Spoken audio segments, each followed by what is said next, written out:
And what time is it? 9:25. Boom, limited out.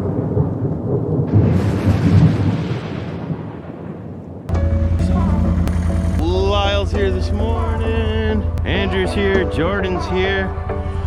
Let's go get some whitefish.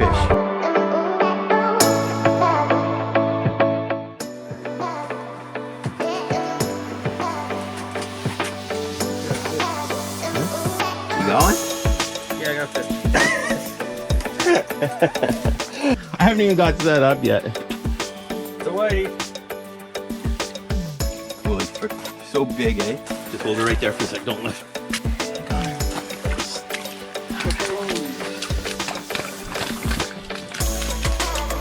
I haven't even set up. I didn't even got my line down while I've got a fish already. I haven't even doing anything. Oh, we didn't do anything. Right, hook set. Wild dude. Right in the beak, perfect. What? Coming over. Get out of here. See. Nice. Nice. Choked. Who caught it, Jordan or Andrew? You did? Yeah. Jordan's on the board. I was on bottom. He wasn't even in the water. I marked him. Yeah. Alright, what time is it? 7:10, 2 fish. Let's go. Nice. Nice. I was suspended. I saw you were off bottom there. Fish on. 3 and 10. Grab by the jig head. Grab by the jig head. Yeah. And then just lay your head down the race and slide. No, no, not like that. Pinner, pinner, pinner. Hand underneath her. Hand underneath her. Put your hand down underneath her. Yeah. You gotta go like this with your jig head when you have it. Yeah. And slide up on the ice. No lifting. Hello. Hey man, Hey buddy. I am amped up right now. Why? What happened? Seabass is texting my wife and harassing her. No way. Like literally phoning, texting. All about that comment last night about it was him, man. No way. And yeah, he's calling me. He's like, it sounds like he wants. He's doing the Seabass thing. It sounds like he wants to meet me. You know, my wife's concerned for her safety. You know what, dude? If he keeps calling you, you know what? All you do is call the police, dude. That's all you do. That's what I have. But what are the police gonna do? They're just gonna write it down and take notes. I need 5 people to do this with me because I know you all have this shit. Yeah, but no, you just call him and just say, I'm being harassed right now and he's threatening me. That's it. They have to follow up. And record it. Record the calls. And then you say... That's what I'm trying to get my wife to do because he tried phoning her. What the hell? I said, well, right. And I'm like, phone him back. I'll sit here. I won't say a word and I'll press record. And I'll just record the whole conversation so I have proof. Police officers, we have proof in general. Right? Like, I need people to come forward for this guy. Time this guy goes down. Yeah, I agree. All right, we'll deal when I get home, man. We've already landed 4 fish. He's harassing my personal family, dude. Yeah, no, that's ridiculous. We'll deal with it. We'll deal with it. Yeah. We need to build a case against him. Think about it. We need to get people to get all their text messages, their phone calls, screenshots, get them to me so I can put them in a file. And Okay, man. Yeah. We'll have to do it after, dude. Like I got fish. I just saying, think about it, brother. We'll talk about it in a bit. Yeah, for sure. All right. Okay, hang on one sec. I'm just concentrating here for a second. Hang on. This blows me away, man. My wife wakes me up saying that. I got a fish on. Oh, you're fishing. Nice. Yeah, no, like I said, we got a double header. No. Lyle lost his. Here, hold my phone for a sec, dude. No, like that's the crazy thing though, dude. Sea bass can't be threatening your wife. That's terrible. Well, I need to ruin this guy before I go. Well, no, your goal is not to ruin them. You just, holy Christ, you should see the size of those whitefish, dude. Oh my God. No. You don't want to ruin them, but the thing is, you can't legally be doing that kind of stuff. I'm not, man. Believe me, but this is costing a life for me. You know, there's 2 things you don't fuck with. It's my integrity and my family. Hang on, dude. Hang on. I might lose this fish, but hang on. Just give me 1 second there, Justin. Phone back when you can, man, okay? What's that? Yeah. Okay. Yeah, I'll talk to you later, buddy. Okay. Yeah, that's good. So like, see, I'll lay him sideways. See how easy that slid out? There's no lifting right. I mean, this guy wasn't coming off anyways. He was pinned, but There you go. Nice slide. Yep. Nice.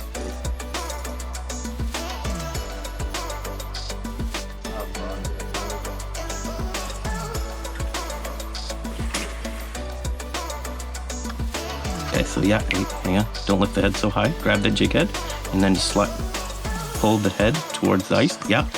There, lay him sideways. There you go. See how easy that is? Beauty. Boom.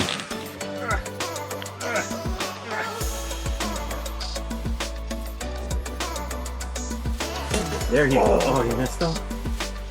Yeah. There you go. Nice hook side, buddy. Nice hook that side. time. Fish on. Don't jig it. He'll come off. He'll come unpinned. Just let the rod do it.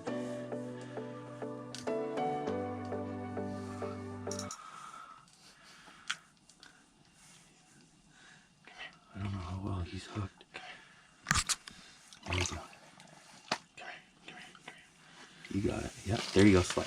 You got the skill of the slide now, buddy. You got her now. See that hook set. See that hook set. Nice. Right in the kisser. Boom. Look how shiny. Look at that. Woo! Let's go.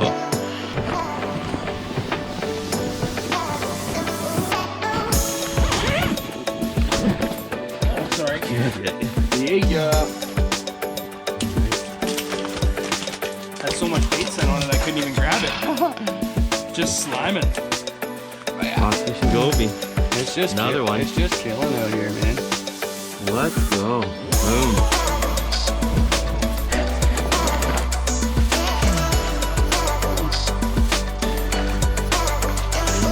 Oh. Oh, no way. Did you grab him? No way. Oh, he's gone. I had him. You had him. I had him. I don't give a fuck. Yeah, it don't matter. I got a heater. So today we're out on Lake Simcoe, and what we're using today is, this is a 38-inch medium rod. What I do when I come out is I will set my drag right away. I'll adjust it, I'll pull my line down, and I'll give my rod a yank. I'll kind of go. So I want my drag, so if I set that, that's not snapping, set good. I can set the rod as hard as I want, and it's going to pull the drag out like that. I have 12-pound braid on here. Braid does get a bit of ice buildup, but this is the ice braid, so it does help a bit. It's tied to a 8-pound fluorocarbon. Lyle's using a little bit less. You're using what pound test, Lyle? I got a 6-pound fluorocarbon. So Lyle's using a 6-pound fluorocarbon. No braid. What's that? No braid. And no braid. And you got a little swivel on there too, right? Yep. And the swivel is really helpful because then it's going to prevent line twist. I really should have a swivel between my braid and my fluorocarbon. I don't, and I am getting line twist. So that is something good to do, and I've been planning on doing it. I just haven't yet. Again, if you've seen my other videos, what we're doing today is we're fishing the saddles. So we're not fishing on the top of a shoal, and we're not fishing the bottom of the shoal, but we're fishing the flats on the edge of the shoal. And I tell everybody, don't fish the top of the shoal. If you have a shoal like this and you've got a hump here and a hump here, do not fish the top. If you're fishing the top of that shoal and the fish are coming in swimming, these things are like cows, they graze, they suck stuff up, gobies, redworms, things like that. It's a lot harder to look up a hill and see what's on top of it than it is to look down. You can see down a hill. So it's a lot easier to see a bait down below moving than it is up high. So if you're going to err on the side of shallow or deep, I always recommend going a little bit deeper. If you're going to fish the bottom of the shoal, fish the transition from where it goes from rock to silt, and actually fish that silt. Now the problem is that a lot of people have with the silt is if they're using a heavy bait like a Meigs, that Meigs is going to sink into that silt. And what you have to do then is lift that bait up out of the silt a bit. You can bang it a bit, make a little silt cloud to attract the whitefish, but you're gonna have to lift up a little bit on that bait to have it out of the silt. That is why a lot of times we're using the SIMCOE Goby. It's nice and light. it'll float down and it'll sit on top of that silt. It's not going to sink into it. So it's good for rock, it's good for silt. Some of the other baits on SIMCOE that primarily I've favorited in the past. Meigs is always up there, that's a staple. Vibrato, another good one. The problem with the vibrato though is when you get these whitefish to your hole, there's nothing on the vibrato to grab onto, right? You've got a treble on the back, a treble on the front. The whitefish's head's flopping around. It's really, really hard to try to grab that vibrato and lift that fish out unless you're using really thick line. You know, like Lyle's using 6 pound, I'm using 8 pound. You really don't want to be trying to lift one of these giant whitefish with that kind of line. You're going to snap off and you're going to lose that vibrato. So that's why we primarily don't fish with the vibrato a lot. Meigs, I would say, is your absolute cheapest bait to use. You could catch with a Meigs and a little fins that Meigs puts out, have that, put a little bit of redolent scent on it, and you could catch, what, 30 fish, 50 Easy. fish, Yeah, easy. Unless tube. you break that hook off on that fish, you can continue to catch fish on it. This one, hook snapped off. That's weird. And unless you twist that hook and break it off, you're just going to keep catching on it. The paint will chip on the nose a little bit, but that's okay. They're still going to work because that bait is going to be nose down anyways on the sand. The drawback to the Meigs is, I would say, it's not a bait for the average person coming out. If you've never fished whitefish before, I wouldn't actually recommend a Meigs. Only reason being is because the Meigs, you have to fish it a certain way. You want to have a nice tight knot, slide that knot all the way back on the Meigs, so that way when you go down, the Meigs sits like this and that nose is down. If that knot slides a little bit on you, your Meigs is going to lower down and that fish is not going to be able to get that little fin or little tube in its mouth on the back of the Meigs. And the other issue with the Meigs, it's not an issue, it's a learning curve, is that when you have your bait on the bottom like this, it's a slack bite. The whitefish comes by, it's heavy lead, they're going to suck that bait up because it's fished on the bottom, and when they suck that bait up, what happens is your line just goes loose. So a lot of people fishing have to either have their line on their or finger on the line, or have their rod up and they're jigging, they feel that weight, and when they don't feel that weight, they have to set. And a lot of new people starting, it really takes a lot of skill to learn how to fish that way, because it's not I would say a normal way of fishing, or what we're used to. A lot of people are used to fishing perch, bass, where you actually feel a bite, a tug, right? And that's another reason I like the SIMCOE Goby, because if you're up above or down below, the bait is so light that the goby or the whitefish will suck it, and you'll actually feel the tip of your rod go boom. You'll feel a little tap or a hit, and it makes it really, really easy to feel those bites. You're not fighting for the slack bite. That being said, do I like a Meigs? 100%. Last year, Meigs was the #1 bait for me on Lake Simcoe. Jordan and I fished Meigs all last year, especially the blue and the silver and the goby. That was our #1 bait last year. And yeah, it's still great. If the goby bite ends up slowing down, the first thing I'm going to resort to is the Meigs. It's a great bait. I'm proficient at using it, and you can reach down, grab that Meigs, and slide the fish out. So yeah, the Meigs still holds its purpose, and like I said, if this slows down, I'll definitely be using that. The thing good about the gobies right now is they're mimicking what the fish are actually eating. Predominantly before, the whitefish would eat a lot of like pinhead minnows and things like that. Right now, every stomach is loaded with redworms and goby, and that's exactly what these things are mimicking. So if I pull this in, I can show you guys that. Oh.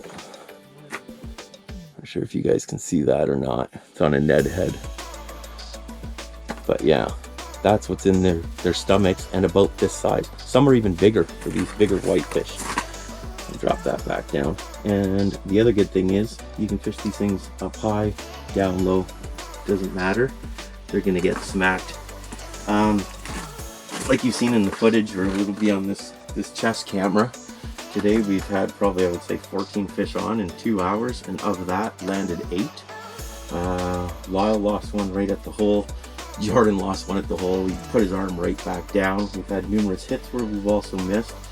And that's probably in 2 hours, and even going on, exaggerating a little bit, maybe 2.5 max fishing. And yeah, it's absolutely phenomenal fishing here. Did you want to add anything, Lyle, or what have you been doing today that you found that you think has been successful? What I find is successful is to get the whitefish attracted is jigging above maybe about a foot, maybe 2 feet off bottom.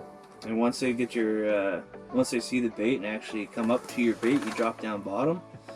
Basically with these gobies, you're doing the same exact effect as the meags, but again, when they take it off bottom instead of slackline, you feel the head. Yeah, that's true. Yeah. Lyle even earlier had a split on the top of his jig head, and he's schooling me today. Maybe it's the scent, maybe it's just Lyle's finesse technique, I'm not sure. Maybe it's because I'm falling between 2 rocks, I don't know what's going on, but I ended up drilling a second hole here to try to move away from the boulder. But yeah, Lyle's been just doing absolutely amazing today. But his goby had a little split on the head, and he was packing it full of redolent scent. Yeah. So, yeah, is that the same one still? Yeah, man. He's still using, yeah, look, let me show this, let your line out for a sec. Yeah. This single goby has gotten a lake trout, has gotten 2 burbot, has gotten 3 whitefish on it, and it's still going. And he's got his jacked up like this, so the tail actually floats up, and this thing sits like this on the bottom, and it looks like a feeding goby, and it's just loaded with scent in that crack, and he's just been smacking the fish. So right now, we're only using 1 rod each. We're not even using a high hook. I'm sure if we used a high hook and put another goby on, we'd have even double the fish that we got, but you know what, catching this many fish, there's really no point. No. Like, it's absolutely a phenomenal bait. So if you guys are interested, check out the store. They should be available by the time this video airs on the website, because we were making them last night, www.foxfishing4k.com. There's going to be light, dark, probably a green color. So yeah, check them out before the season's done. I encourage you guys to throw one of these on and try her out. Alright, see you guys later. Bye-bye. And what time is it? 9:25. Boom, limited out. We're out of here, look at this hair. Alright, look at this white out.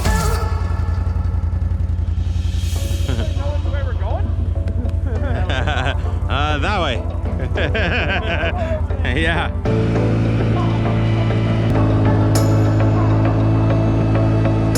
Wow. That's shredded. Now we just need some way to get this damn tire off of my trailer to give to Jordan.